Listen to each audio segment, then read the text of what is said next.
Hoje, o nosso tema tem a ver com a teologia para a transformação social. E quando nós falamos a respeito de um tema como esse, nós já estamos aproximando, vamos assim dizer, universos que estão tradicionalmente em ambientes distintos. Quando nós falamos em teologia, né, e falamos sobre a reflexão que tem a ver com o sagrado e na tradição protestante evangélica, particularmente ligado à referência maior das escrituras sagradas, consenso do contexto evangélico, especialmente levando em conta toda a tradição que vem desde a Reforma. E quando falamos em transformação social, estamos aí então pensando em elementos ligados à sociologia e à organização sociopolítica cultural da sociedade. Então, a pergunta é como é que nós fazemos essa conversa. Isso nos remete à constatação que nós vivemos num ambiente pós-cartesiano, né? Todo esse projeto da modernidade que resolveu, assim, em função da análise, trabalhar o acesso ao conhecimento a partir dessa realidade fragmentária que está disponível ao nosso conhecimento, conforme o mundo acadêmico tem trabalhado desde o século XVI. No entanto, é curioso que uma vez percebido esse movimento, né, assim, inicialmente racionalista, iluminista, há um caminho inverso hoje, né? Nós temos um remodelamento vetorial, se quisermos dizer, desta maneira, na busca de uma multidisciplinariedade, de uma interlocução entre os diversos ambientes do saber.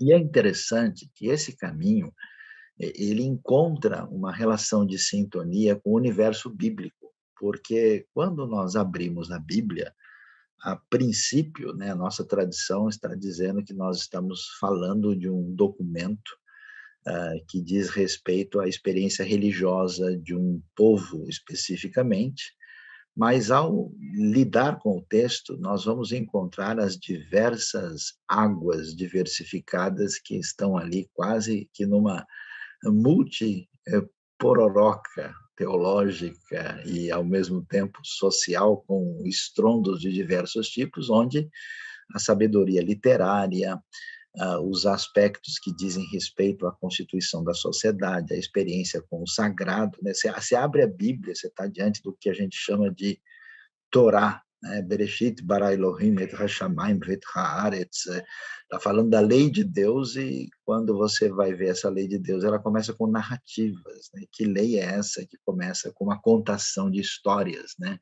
É uma lei assim que conversa com Cora Coralina e com outras referências que nós temos na história da literatura.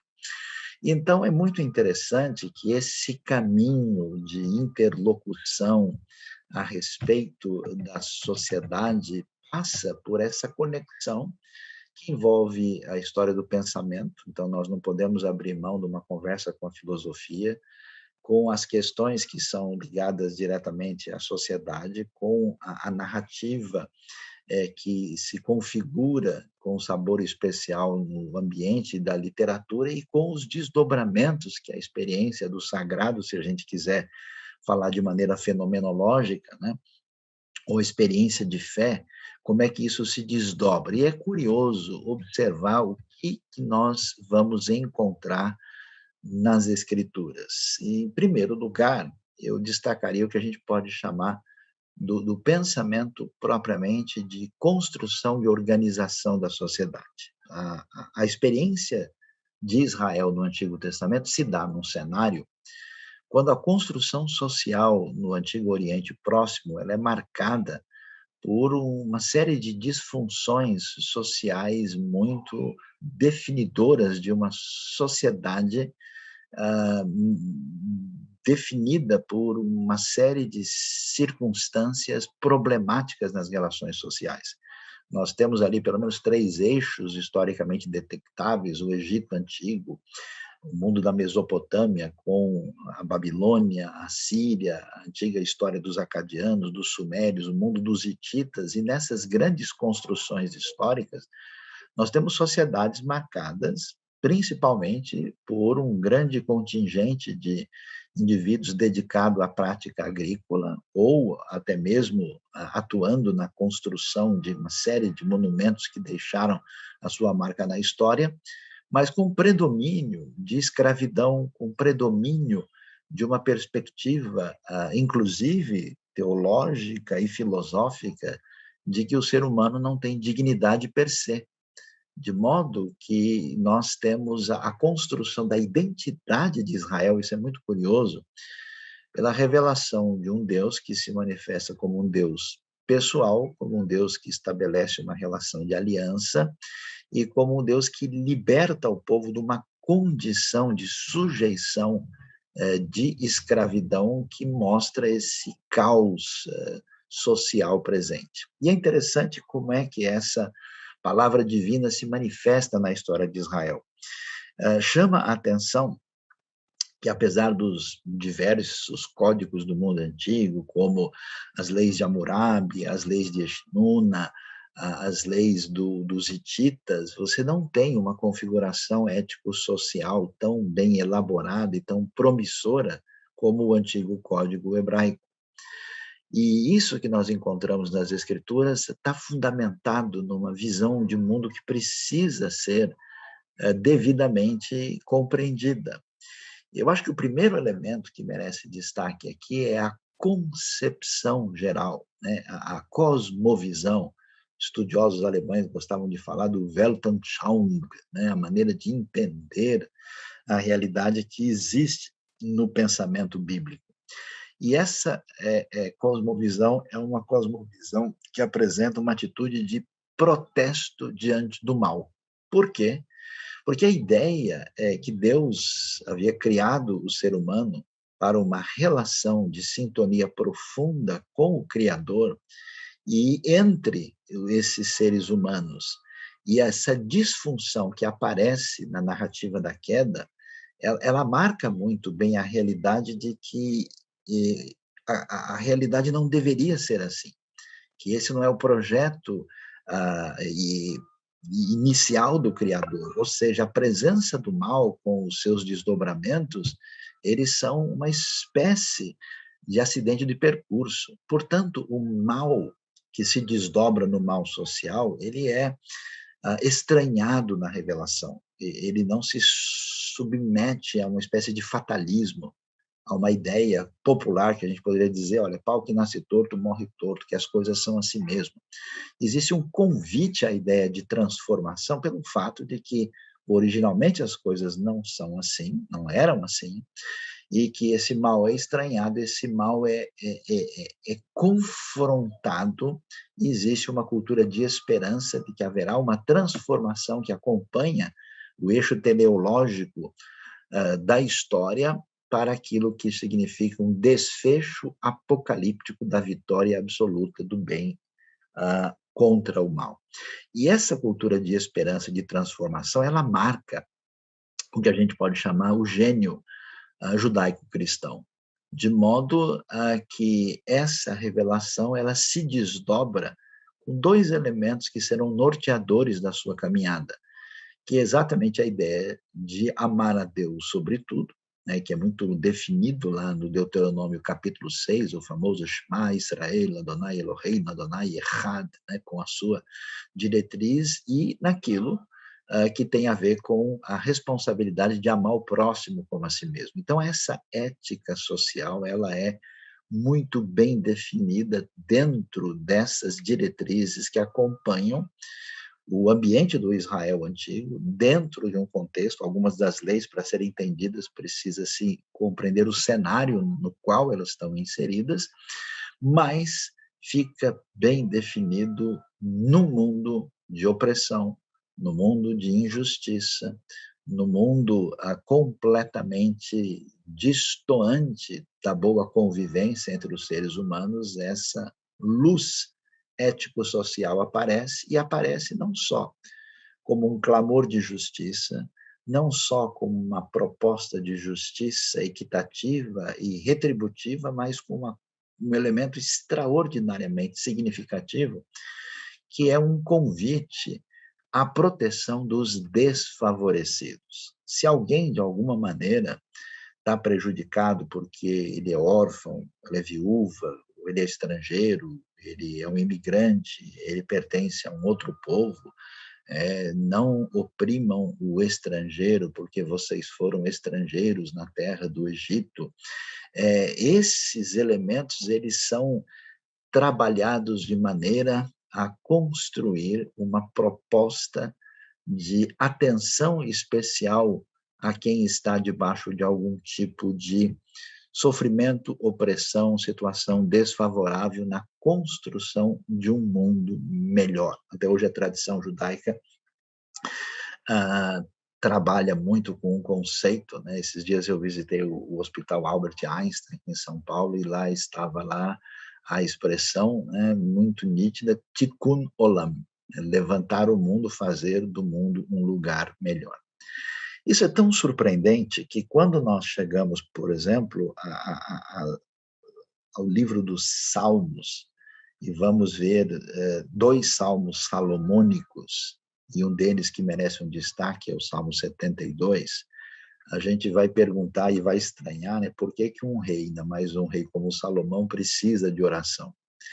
Quando olhamos o que se pede para a mão divina abençoar o rei, é curioso, por exemplo, ele começa dizendo lá no início do Salmo, reveste da tua justiça o rei, ó Deus, né? Um clamor em favor da justiça. Se solicita que o bem-estar alcance a comunidade e atinja a todos. Por isso, o verso 3 diz que os montes deveriam trazer prosperidade, interessante, ao povo, não simplesmente ao grupo ligado à corte. E as colinas trouxessem o fruto da justiça. No mundo antigo, onde as pessoas não têm dignidade, diferente da visão bíblica, que o ser humano é feito à imagem e semelhança de Deus e tem dignidade inalienável. A figura do rei é curiosa, porque ela não se define simplesmente pela manutenção daqueles que dominam sobre o povo, mas que devem estar a serviço da comunidade.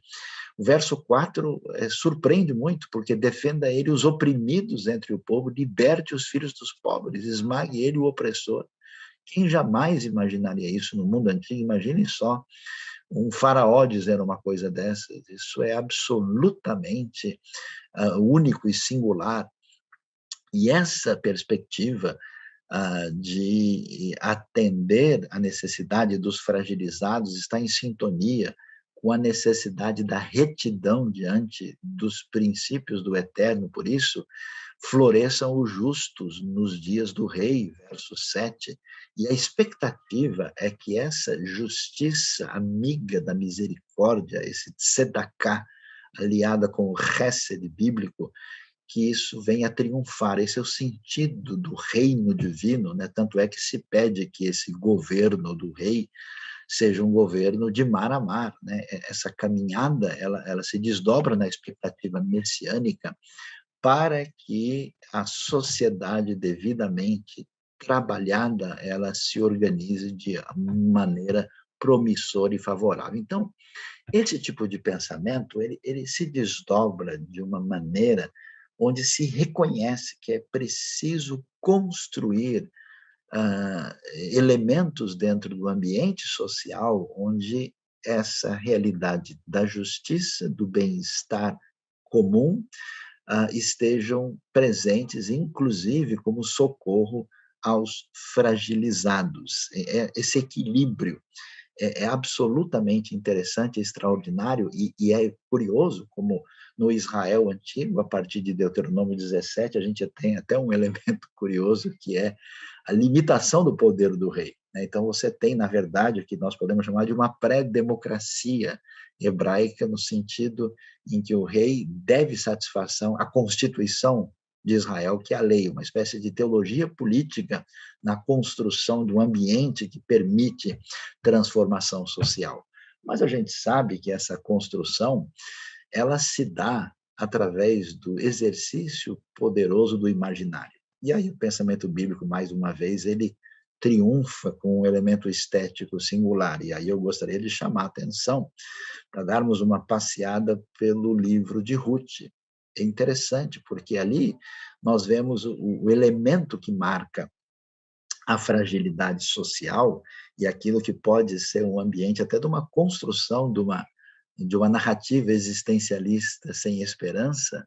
O livro de Ruth mostra um cenário assim absolutamente difícil de ser considerado como promissor, né? Diante da morte ali do pai de família, dos seus filhos, uma viúva abandonada que começa a se relacionar de maneira a ter uma interação profunda com a sua nora, que é estrangeira, e isso se desdobra de tal maneira que nós vamos ver na prática, na narrativa encantadora, como é que se lida com essa situação de necessidade. Ruth vai colher no meio do campo, numa situação onde havia uma proteção especial no Israel antigo para impedir que a pobreza se transformasse em miséria, e miséria absolutamente ameaçadora. Então, a lei dizia o quê? Olha, quando alguém for colher no seu campo, o que cair para trás, deixe para o pobre, para o necessitado, para o estrangeiro. Até mesmo os animais selvagens são aí considerados na lei, até uma teologia ecológica está presente. Quando você for colher ali nas suas videiras, né, não pegue tudo, deixe um pouco, né, não volte para pegar, digamos assim, o restinho que sobrar.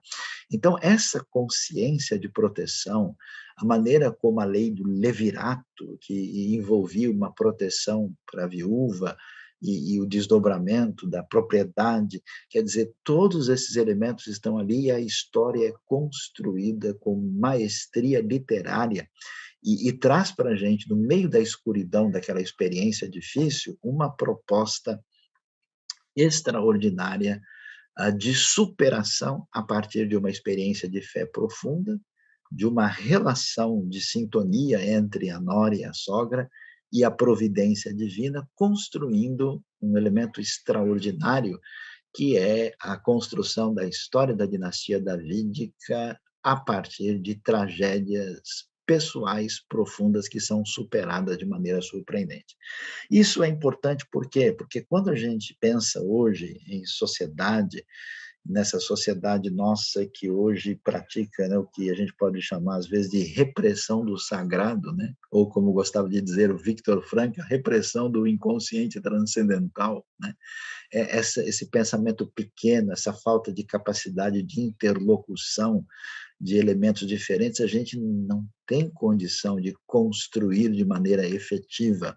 Então, filosofia, literatura, sociologia, teologia precisam entrar num diálogo promissor para uma construção efetiva daquilo que significa uma sociedade de fato transformada. Se o sistema é importante, se nós devemos pensar num tipo de organização social melhor, fundamentado em princípios que são construídos a partir desse paradigma que organiza o que nós podemos chamar de mundo judaico-cristão, esses referências que construíram a sociedade que nós conhecemos com seus elementos peculiares únicos na história e da experiência humana, vale a pena a gente caminhar e olhar do outro lado da moeda, não somente vendo como o sistema pode ser protetor, mas qual é o papel do agente individualmente, que tipo de diferença ele vai realmente fazer. E aí eu chamaria a atenção para uma das histórias mais extraordinárias da Bíblia, que aparece no Novo Testamento. Era uma vez um indivíduo chamado Filemon. E é curioso porque esse pequeno livro do Novo Testamento nos fala de Paulo escrevendo uma carta enquanto ele estava preso em Roma, só isso já é emblemático, né? Você tem um império extremamente opressor, que cobra os piores impostos que alguém poderia pagar, que tem 60% da população escravizada, que tem uma divisão de classes assim extremamente perversas e com um mundo que de fato sofre sob o jugo de Roma, né? Ninguém jamais vai entender o Novo Testamento sem entender esse contexto social difícil que o povo judeu e outros povos também enfrentavam. E Paulo, então, mesmo sendo cidadão romano, está preso em Roma e vai escrever uma carta para um indivíduo chamado Filemon, né, num texto tão simples. E ali nós vemos o relato a respeito de um escravo chamado Onésimo, que havia ficado em contato com Paulo em Roma, e ali, ouvindo a mensagem poderosa e transformadora no nível espiritual, no nível existencial e, consequentemente, social, Onésimo é atingido por essa mensagem e é convertido a Cristo, e nós temos um problema difícil de resolver. Nós temos direitos, né? Então, o Filemon é dono do escravo. O escravo fugiu, ele tem o direito de fazer com ele o que bem entender. E, ao mesmo tempo, Onésimo também está numa situação difícil nesse cenário, e aí nós temos uma estrutura social perversa, uma relação problemática entre dois seres humanos, e, de repente, entra o evangelho com seus valores poderosos. E é muito curioso, nesse sentido, o evangelho com a sua proposta de amor incondicional, com essa postura de alteridade em direção ao próximo, fundamentada na maneira de ser da própria pessoa de Cristo Jesus, estabelece uma relação que eu chamaria de santa atitude subversiva do amor cristão que implode a injustiça social a partir de dentro. Então é muito impressionante ver o que nós encontramos lá. Nós vamos ver Paulo fazendo um apelo ao nosso amigo Filemon. Que tipo de apelo? Com base no amor, vai dizer o versículo 9, muito surpreendente. E ele tem uma relação nesse mundo tão dividido e separado. Ali está o erudito cidadão romano, estudioso hebraico, judeu, Paulo, diante de um escravo de origem pagã, do contexto do mundo, lá da região da Ásia Menor, dizendo que ele é o meu filho Onésimo que gerei enquanto estava preso. E Paulo tem até tempo de fazer trocadilho literário, chamando de útil aquilo que poderia ser considerado inútil, e com todo respeito, uma verdadeira atitude em sintonia com os melhores ideais democráticos, Paulo vai dizer: olha, eu não quis fazer nada sem a sua permissão, para o que você vier a fazer seja espontâneo, não forçado. E aí entra, né, esse elemento que é fundamental, porque muitas pessoas entendem que o contexto da transformação social se dará apenas a partir de uma mudança de sistema, mudança de leis, mudança de paradigmas, o que certamente são importantes e vão fazer diferença, mas a coisa mais extraordinária e fundamental é exatamente como o indivíduo, sendo protagonista da sua caminhada em função de uma inspiração superior e de uma mudança de vida nesse cenário psicológico, profundamente espiritual e voltado para uma alteridade missional, vai fazer toda a diferença. Por isso é surpreendente ver Paulo dizendo para ele: olha, quero que você veja Filemon agora não mais como escravo, mas acima de escravo como irmão amado. O mundo, né? A Escola de Frankfurt, tentando fazer uma releitura da sociedade, ela muitas vezes fica assustada dizendo: olha, nós temos, a máquina engoliu a todos, o sistema, né, despersonalizou. Nós temos até no meio religioso uma crise da pasteurização da fé.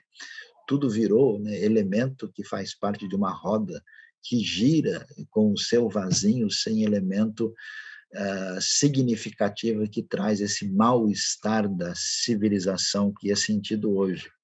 Olha a beleza, a profundidade, o impacto da palavra profunda, sensível e poderosa do Evangelho. Veja diante de você não uma mera função social. Ele é um irmão amado. Para mim, ele é um irmão muito amado, e ainda mais para você, tanto como pessoa quanto como cristão. E é impressionante, Paulo se envolve, Paulo não se omite. Ele diz, faz favor de recebê-lo como se estivesse recebendo a mim. Tem dívida para resolver? Ponha na minha conta. E olha, Filemon, nós somos amigos e eu já fui bênção na sua vida, para não dizer que você me deve a própria vida. E assim nós vemos essa realidade impressionante da invasão dos paradigmas da alteridade divina plena, regando as relações sociais para a construção de uma realidade diferenciada, e certamente é um elemento muito valioso e absolutamente promissor na construção de um futuro social. Portanto, nossa sociedade precisa da visita do sagrado a partir de um paradigma bíblico, porque ele nos convida à esperança, ele nos faz estranhar e bater de frente com a injustiça e a maldade. Por isso você tem uma ética social extraordinária nos profetas de Israel e um inconformismo diante do mal que é tão celebrado por muitos que, de uma maneira adequada, nos dão esperança de construção de uma sociedade melhor. É necessário, sim, trazer elementos que construam um sistema de organização social mais adequado, mais ligado à realidade e que possam, ao mesmo tempo, permitir que nós venhamos a preservar a liberdade, o valor inalienável da vida humana, o direito de cada pessoa e, certamente, uma proteção para os vulneráveis e a celebração da nossa relação de fraternidade maior. Mas, seguramente, a força diferenciadora que nos leva a ir além da constatação, mas ser motivado por uma paixão extraordinária na construção de uma sociedade que celebra o divino, a experiência de fé e a fraternidade adequada entre as pessoas, certamente isso vem da ação poderosa do Evangelho, seus valores e o seu poder único no coração das pessoas. Então, meu desejo que nós tenhamos essa capacidade de interação, de diálogo entre esses caminhos diferentes, retomando uma maneira mais integrada de ver a vida a partir do paradigma bíblico e entendendo as limitações de uma visão absolutamente fragmentada, isolacionista, incapaz de ver o quadro como um todo, já que pegaram nossa quebra-cabeça e jogaram no chão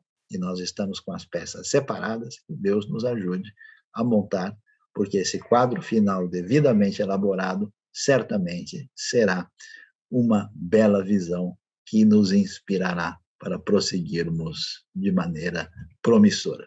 E que Deus nos abençoe nesse propósito. Muito obrigado. Professor Olion vai nos conduzir nesse momento, por favor. Boa noite a todos.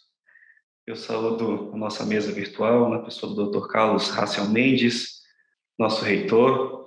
Boa noite a todos e a todos os nossos alunos que estão aqui também participando conosco desta live, a todos os nossos queridos convidados que estão aqui por esse canal digital, participando aqui desse momento tão especial. Agradeço também ao pastor Luiz Saião, que palavra boa, muito obrigado por essa palavra, né? De fato, nós estamos aqui tentando montar esse quebra-cabeça. Muito boa essa palavra para todos nós. Nosso curso de teologia, nós queremos prestigiar também os nossos alunos aqui nesse tempo, nessa aula magna, e convidar uma de nossas alunas para dar uma palavra a todos aqui presentes, ao pastor Sayão, a nossa aluna Sheila, e também ofertar a ela a oportunidade de poder fazer a primeira pergunta ao nosso professor e pastor.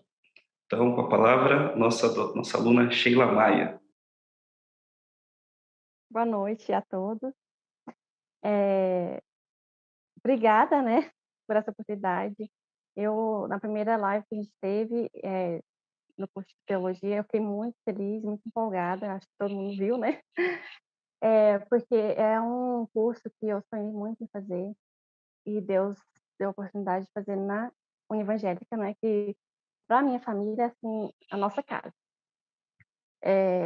E eu estou no primeiro período, né, de teologia, e aprendendo muito, muito empolgada. E eu gostaria, né, de falar da minha pergunta do pastor Luiz Saião, estou nervosa, que é como que, porque eu vou me formar teóloga, se Deus quiser, né? Não sei o futuro, mas se Deus quiser, eu vou me formar teóloga. E como teóloga, eu queria saber, quando eu me formar, deixa eu ler aqui melhor, né? Como eu posso contribuir, né, no meu espaço social, na sociedade, sem exercer a função eclesiástica? Essa pergunta. Muito obrigado, Sheila. Parabéns aí pela pergunta, né, e reflexão importante sobre o assunto. Veja, a nossa sociedade, ela tem, nos últimos 2 séculos, tido uma experiência difícil com a religião institucional, né? Nós estamos na matriz do mundo ocidental, que em parte é um mundo secularizado, um mundo que aprendeu, né, a lidar com o sagrado de maneira um tanto quanto traumática por uma série de elementos que a história nos revela como eles foram configurados. E esse processo trouxe um afastamento, especialmente da cultura acadêmica, desse universo que diz respeito à teologia e à fé. Só que nós vamos constatar que as propostas que tentam entrar nessa relação com o sagrado, como se pudessem substituí-lo, elas não são promissoras. Então, nós precisamos de cuidado humano, nós precisamos de uma relação diferenciada com a questão do sagrado, e o papel do teólogo certamente não é só de exercer uma função, vamos dizer, propriamente religiosa, sacerdotal, confessional. Você tem, por exemplo, em diversos ambientes da sociedade, a figura, por exemplo, de um capelão, né? Nós temos muitos contextos hoje, há uma necessidade, há um interesse de um estudo, digamos, mais equilibrado, isento, aprofundado da fé. Você pode e deve exercer essa função dentro do ambiente universitário, no ambiente onde estudos nessa área estão presentes. Então, por exemplo, nem todas as universidades têm algo que é propriamente chamado de teologia, mas em muitos ambientes você tem o que a gente chama de fenomenologia ou ciências da religião. Porque por mais que uma sociedade seja secularizada, ela necessariamente entende a religião como um fenômeno social que, de alguma maneira, deve ser abordado. E é claro que um determinado caminho de construção religiosa vai ser mais ou menos benéfico para a sociedade. Então, assim, eu não posso te dizer em elementos práticos específicos, olha, aqui, ali, né? Mas eu diria que, dependendo do ambiente, do cenário, você vai ter oportunidades na área de capelania, né, muito, por exemplo, necessária no sistema prisional, muito necessária até mesmo no ambiente militar, muito necessária no ambiente escolar, muito necessária no contexto hospitalar, né, e também no ambiente de formação universitária propriamente dita. Agora, um dos elementos curiosos que deve ser considerado, né, é se alguém tem uma boa formação, uma base de teologia e também tem uma outra profissão, né, essa pessoa vai poder trazer, vamos dizer assim, um regar favorável de construção de relações adequadas com o sagrado e com a sociedade a partir de um diálogo da sua profissão ou de um outro, vamos dizer, caminho do saber, que vai interagir adequadamente com a teologia. Só para a gente fechar a conversa, um dos livros, ou obras literárias e cinematográficas mais impactantes dos últimos anos foi algo chamado A Cabana. A Cabana é uma construção totalmente ligada à teologia e discute duas coisas fundamentais: a doutrina da Trindade e a questão da teodiceia. Se a construção está adequada, se está em sintonia com a visão cristã, não vem muito ao caso, mas o impressionante é que um campeão mundial de vendas na área de literatura e com impacto cinematográfico discute aquilo que a gente pode chamar de mais abstrato no campo da teologia. Então, existe uma ilusão de que essas coisas não são pertinentes às pessoas, né? Imagine só as obras de Tolkien, né? Tudo aquilo que se desdobrou aí no universo imaginário do Senhor dos Anéis, é o mesmo que C.S. Lewis escreveu, é tudo teologia. Então, a teologia aparece, né, desde a história em quadrinhos, até a construção literária, até o elemento ligado à arte, e tem um impacto, um poder extremamente valioso, desejável e necessário na sociedade. Obrigada, professor. Muito bom. Boa demais essa resposta, pastor. Nós estamos recebendo aqui algumas perguntas e eu gostaria de fazer uma aqui nesse momento. Doutor Augusto Ventura, na linha da sua palavra, pensando em transformação social, o senhor vê como bíblica uma ação coletiva da igreja na transformação social ou apenas individual?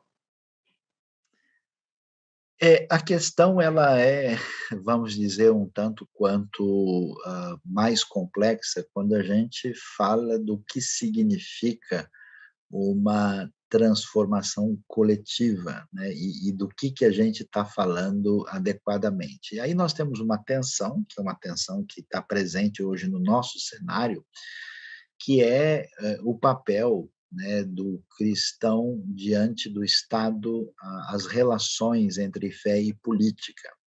E aí nós temos dois elementos para serem considerados. Nós temos uma história, vamos dizer, não muito bem sucedida, quando a relação da fé com o universo político é uma relação, vamos dizer, de troca indevida, de subserviência ao fascínio do poder, e uma relação que acabou em vários cenários, num contexto, vamos dizer assim, de igreja estatal, onde esses elementos não foram construídos de maneira muito promissora. Então, você vai ver isso em diversos cenários, né? Você vai ver, por exemplo, a experiência da igreja estatal no ambiente nazista, né? O papel da igreja ortodoxa no ambiente comunista soviético, né? Nós temos também a tradição igreja católica em certos ambientes onde essa construção ela foi assim um tanto quanto questionável. Aliás, a realidade da expressão de fé nas Américas está muito relacionado a várias pessoas tentando novos horizontes para tentar uma construção diferente. Agora, se essa relação entre igreja e Estado merece uma reflexão mais cuidada, não tem dúvida que o ser humano, necessariamente, por definição, ele é um cidadão, né? Ele é um indivíduo e ele tem a sua dimensão política e a sua ação social. Então, claro, desde que você não comprometa a fé e a sua ética, desde que você tenha uma postura onde você entenda, né, conversando com Agostinho aí, a cidade de Deus, a cidade dos homens, e sabendo se posicionar, é muito importante, a partir até do paradigma escatológico do reino presente, que nós devemos ser sal da terra e luz do mundo, que sim, uma construção, vamos dizer, coletiva dos diversos grupos cristãos beneficiando a sociedade de diversas maneiras, com uma série de ações em conjunto, ela é positiva, mas com limites que precisarão ser bem estudados, especialmente levando em conta o contexto e como é que isso é percebido naquele ambiente. Mas isso não exclui o outro lado, né? Não basta a gente ter a dimensão, né, coletiva pré-definida sem uma ação individual coerente que é necessária essa relação de equilíbrio, né? E então, vamos dizer, a jornada não tem resposta simples, né? Nós temos princípios da parte de Deus e em cada momento da história nós precisamos aprender a fazer a lição de casa. Às vezes, o envolvimento coletivo maior da igreja em certos ambientes pode ser uma situação temerária. Às vezes, a ausência da igreja num momento como esse, por exemplo, lembrando de Dietrich Bonhoeffer diante do nazismo, a ausência ela pode ser problemática, né? Então, vale a pena, né, pensarmos e refletirmos e termos tato, bom senso e trabalharmos os princípios a partir de contextos específicos com sabedoria e atenção. Muito bom, pastor. Nós temos recebido algumas perguntas no caminho disso que o senhor está falando aí no final, aqui no YouTube, de alguns alunos, inclusive um pastor que nos acompanha, pastor Antônio Júnior, lá do Mato Grosso, sobre a questão do assistencialismo social e a ação da igreja. Essa tensão, inclusive um colega no YouTube chegou a citar a questão do ambiente bipolarizado que nós estamos vivendo. Em termos de teologia, como é que o cristão deve relacionar essa situação de um mundo tão polarizado, não é? E a questão do assistencialismo que está acontecendo e do papel da igreja? Olha, muita gente tem reclamado dessa polarização, e ela tem lá um lado que seria plenamente dispensável. Mas, por outro lado, eu acho que tem um elemento muito positivo, porque grande parte da sociedade brasileira, há alguns anos ou algumas décadas atrás, tinha uma postura de quase total alienação em relação a essa realidade político-social. O sujeito estava muito mais preocupado se o time dele estava bem, né? E quando seria a próxima Copa do Mundo, do que com a questão do bem-estar social do país. Então, esse envolvimento político, por mais que ele tenha algumas mazelas envolvidas, ele é resultado de uma ampliação de consciência social. Agora, nós não podemos deixar de considerar que nós temos uma trajetória histórica que tem os seus limites, né, em termos de vamos dizer, propostas favoráveis tão imediatas, né? Então, por exemplo, talvez uma das democracias mais consistentes do mundo é a democracia que você vê na Suíça, por exemplo, que é um país extraordinariamente bem dividido em termos de poder, onde você tem uma rotatividade de posições, e acho que ninguém nunca ouviu falar de um grande político suíço, porque não existe grande político suíço. É o sistema que funciona um grau de democracia amadurecida e que favorece, de uma maneira razoavelmente irênica, um país que é curioso, inclusive, né, porque é diversificado, né, uma boa parte do país fala alemão, um pouco fala italiano, ainda tem uma parte francesa, ainda tem o pessoal que fala romanche, quer dizer, a Suíça nem território não tem direito, né? E o que tem de território está tudo em montanha, com uma espécie de relevo absolutamente desafiador. Então, a nossa trajetória histórica, ela traz para nós um ônus na construção da nossa maneira de desenvolver cultura política, que é uma expectativa estatista por definição. Eu vou ter um Estado poderoso, eu vou ter líderes fortes, eu vou poder estar descansado nessa situação que tem quase um apelo, assim, vamos dizer, messiânico. Isso é muito forte, até mesmo, não só no Brasil, mas na América Hispânica também. Então, eu entendo que há um processo de amadurecimento necessário, né, diante dessa circunstância. Infelizmente, esse mundo fragmentado pós-cartesiano hoje fez um processo um pouco complicado, que a gente pega diversos elementos que são pertinentes à construção de uma sociedade e divide em duas mesas, né? Então, olha, é o seguinte, ou é desse jeito ou é daquele outro jeito. E acho que falta um amadurecimento para as pessoas entenderem que é importante, como cristão, por exemplo, não concordar com uma coisa como o aborto, não concordar com qualquer nível de corrupção, mas também não concordar com um desmazelo diante dos necessitados. E aí a gente entra nessa questão do assistencialismo. E o assistencialismo, eu acho que vale a pena a gente pensar como a gente pensa num hospital, né? O que você faz com as pessoas que chegam no hospital? Tem indivíduo que você chega ali, leva o médico, faz uma consulta e diz, ó, fulano, então faça favor de tomar os remédios todos os dias, direitinho, é assim, e assim a responsabilidade está com você. Mas chega um indivíduo que ele não tem o que fazer, ele está sangrando, ele tem que ir urgentemente para a UTI. Não adianta você chamar a responsabilidade dele, né? Jesus disse para algumas pessoas, olha, se você crê e a sua fé salvou você. Mas para o Lázaro ele não disse nada, Lázaro está morto, não tem como esperar que Lázaro tenha qualquer desdobramento de fé. Então não dá para dividir a coisa só em assistencialismo e não assistencialismo. Eu entendo que há certas situações de fragilidade social muito grave que necessitam de um socorro especial daquilo que o Estado deve trazer para essas pessoas, né? É fácil para quem está numa posição favorável dizer, olha, o sujeito está mal porque ele quer.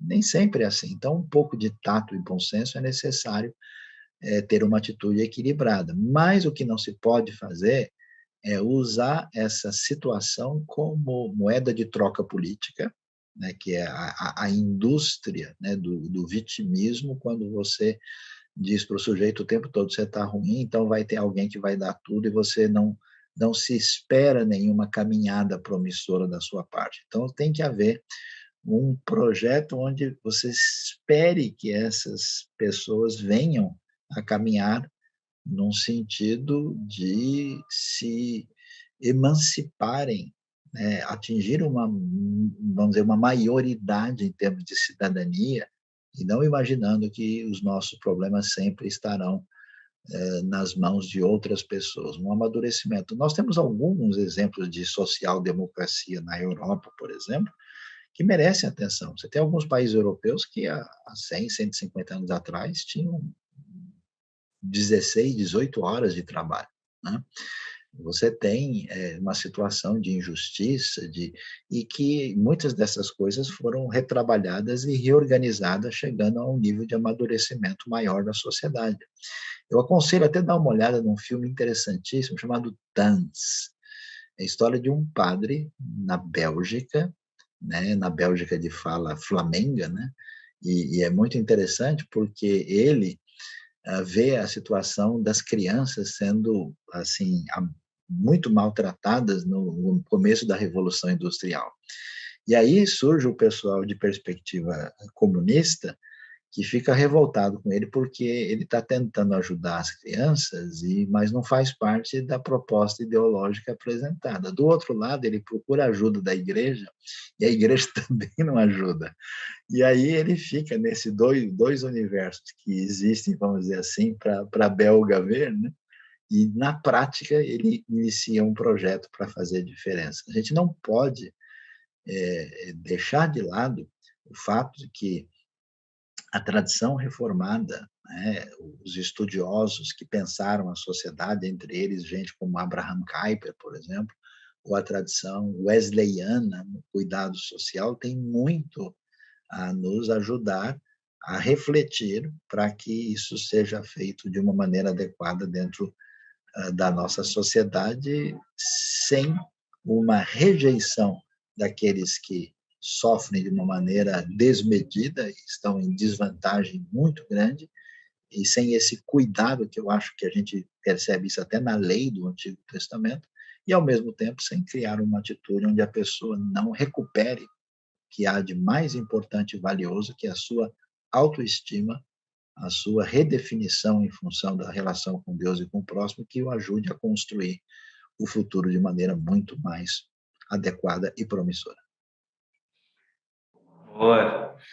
Pastor, nós temos aqui várias perguntas, mas o tempo está indo, mas eu gostaria de juntar essas perguntas. Nós temos aqui 4 pessoas que fizeram perguntas no mesmo sentido. Eu vou tentar unificar para fazer uma pergunta só, que é como é que seria a questão da teologia na ação, na transformação social no ambiente escolar, tá? Devido como é que é essa questão do mundo em que vivemos, a ação da teologia no ambiente escolar, e mais especificamente na questão infantil.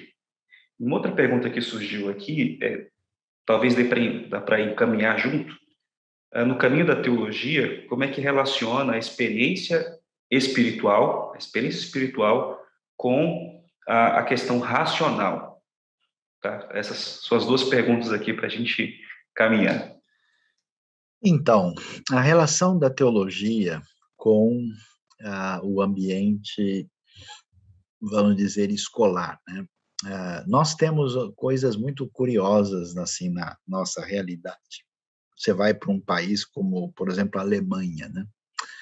A Alemanha tem uma sociedade bastante, em grande parte, secular e não religiosa, e ela tem uma religião assim do Estado, e todo mundo estuda religião e teologia na escola. E ninguém tem crise com isso, porque essa realidade faz parte, né, do contexto da experiência humana e da experiência histórica que nós temos. Então, por exemplo, existe um grupo de pessoas seculares radicais que tem um argumento que, no meu entendimento, é muito frágil, né, que é um argumento, o Estado é laico, então nós não podemos falar sobre fé, Deus e religião nas escolas, né? Mas o que você vai fazer quando a criança perguntar como é o nome da cidade mesmo? É São Paulo? O Rio é São Francisco? O que é isso, né? Não posso falar, né? Porque não tem como você destruir uma história de construção do Ocidente a partir dos paradigmas da cristandade, né? A coisa chega a ser assim cômica em alguns lugares do mundo. Não pode falar Feliz Natal, né? É algo assim que realmente a gente acha risível, e especialmente numa sociedade que diz que quer ser tolerante, dialogar com diversos enfoques, não faz sentido. E isso é um problema, por quê? Porque, especialmente no Brasil, onde quase 90% da população é de tradição cristã, de convicção cristã e de experiência cristã, se você quiser varrer a religião para debaixo do tapete, você vai criar uma convulsão social, que não é possível que uma minoria antirreligiosa seja dona da verdade e não saiba interagir com quem pensa de maneira diferente. Então, o ideal era que a esfera religiosa, sem ser dogmática e confessional, fizesse parte da realidade, pelo menos como um elemento que tem realidade histórica e social, inclusive para o benefício adequado da sociedade como um todo. Então, por exemplo, eu estou diante de um budista ali do lado tem um judeu. O que é um judeu? O que é um budista? Eu não sei, porque não pode falar de religião. Isso é uma loucura.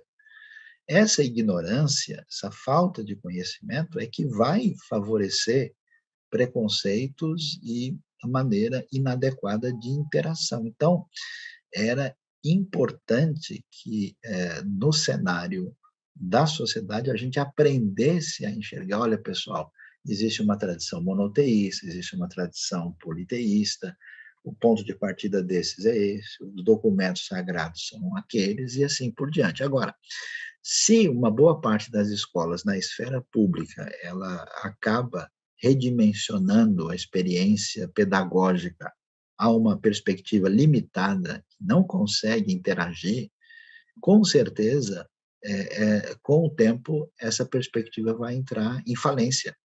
As pessoas não vão querer aquele tipo de limitação de conhecimento no mundo que precisa ampliar os horizontes.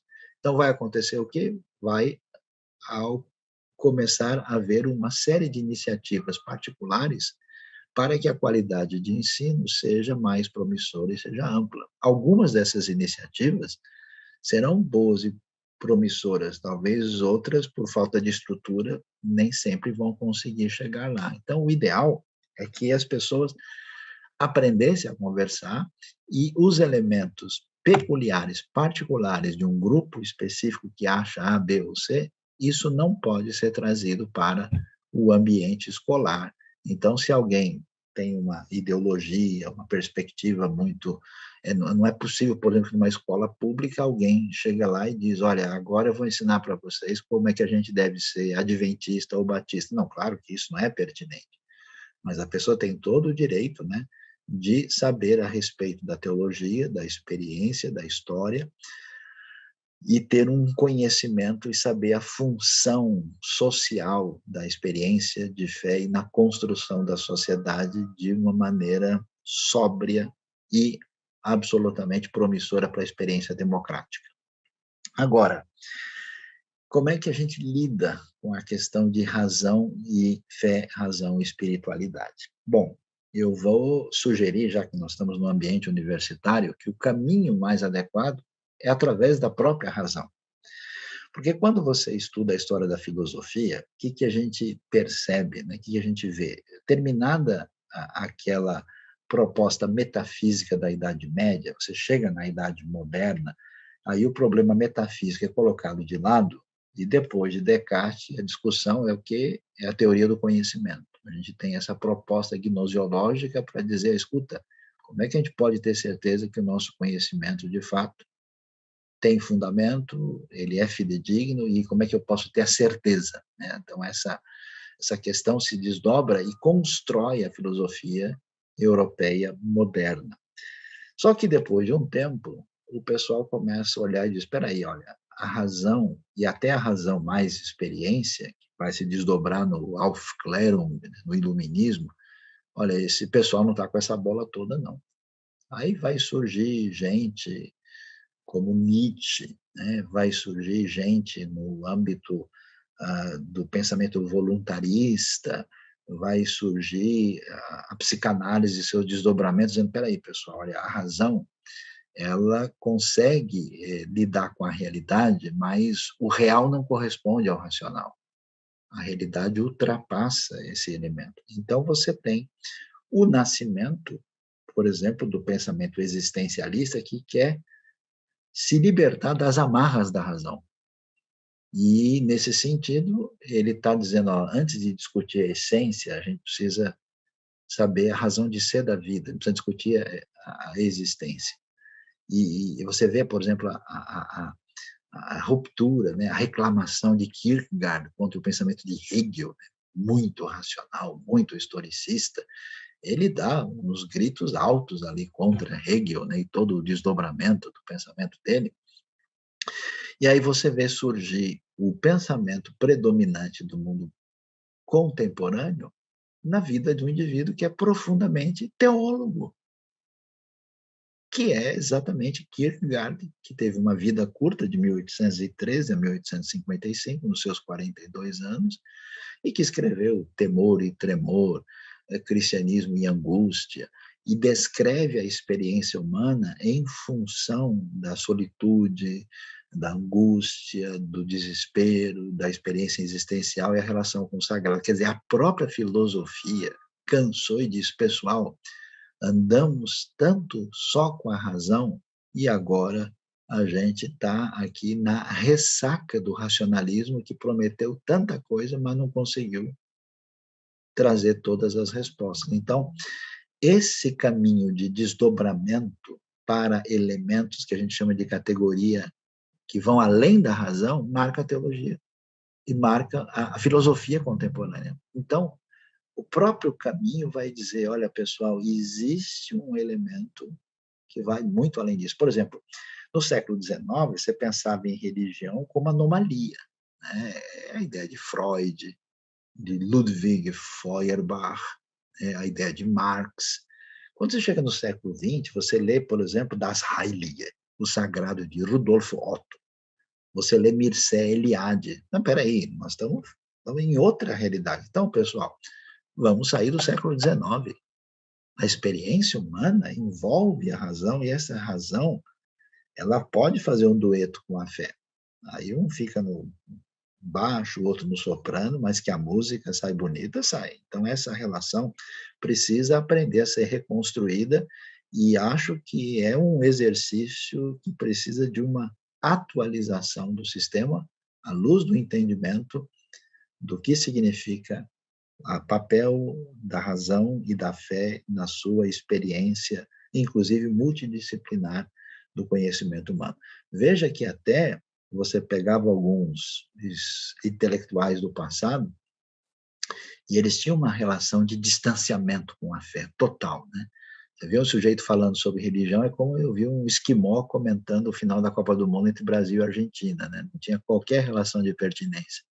Hoje você ouve alguém como o Luiz Felipe Pondé, que se define como um ateu não praticante, quando ele fala de fé de Bíblia, é no outro tom, porque ele já atualizou o sistema, ele já está no século 20, 21. Né? Então, sejam bem-vindos ao admirável mundo novo da relação entre a fé e a razão.